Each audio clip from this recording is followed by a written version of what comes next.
Okay, welcome to our second tutorial on Anime Studio. This one we're going to show you the classic bouncing ball. And I've already pre-drawn my spaceship, and I know you'll agree it looks lovely. And I'm going to create another layer, a vector layer, and I'm going to call this one background. And for this layer, I'm going to place a big, because we're in space, a big black rectangle over the entire screen. And then I'm going to come here and use the scatter brush. I'm going to change it to stars, and I'm going to throw in just a few stars around. Wow, that looks good. I'm going to make another layer and call it meteorites. I should spell meteorites correctly. And in this layer, I'm going to use my new favorite tool, the blob brush. I'm going to come up here and change the fill layer to brown. And make sure I'm on the right layer.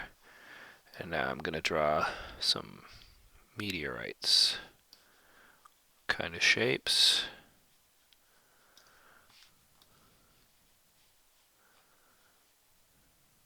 Love this tool. Okay, so let's just turn off the background for a second. There they are. Now we're going to just change the order, obviously. We're going to take our background and put it at the back. Obviously, the things that are at the bottom are most in behind. Get our spaceship on the top. Now, let's just zoom out a little bit by rolling our brush out. Make sure we're on the spaceship layer. And let's grab our spaceship.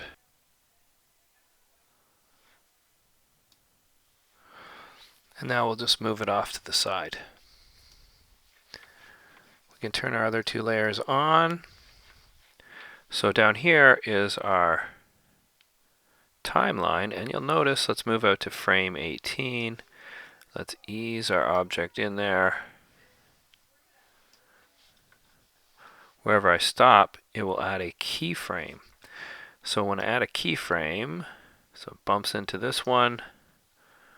Now, kind of cool here, I can actually make it look like it's squashed into it. Bring it out a few frames. Let it bounce back out.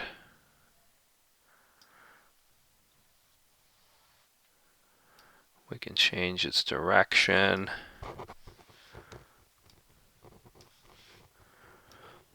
Have it bounce into the next one. Let's move a couple frames, have it squish itself in.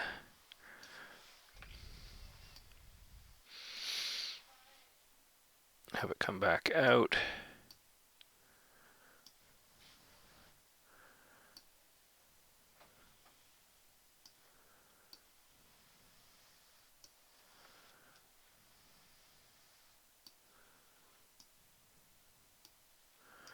Do some crazy bouncing down here at the bottom.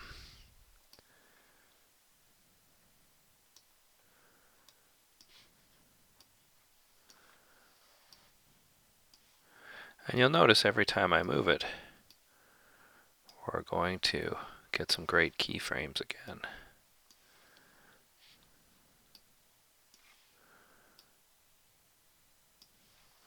Let's have a little pinball action here where it's stuck in between the two. Remembering generally we have about 30 frames per second. So 120 frames basically is equivalent to 4 seconds. Okay, so currently we can't see our play button. So let's show our play controls. And now let's go back to the start and watch our animation.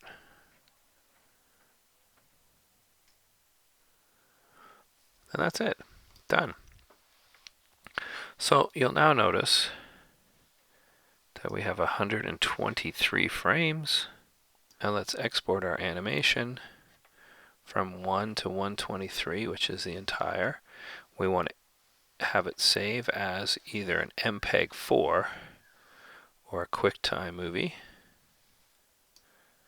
And then we can simply click OK.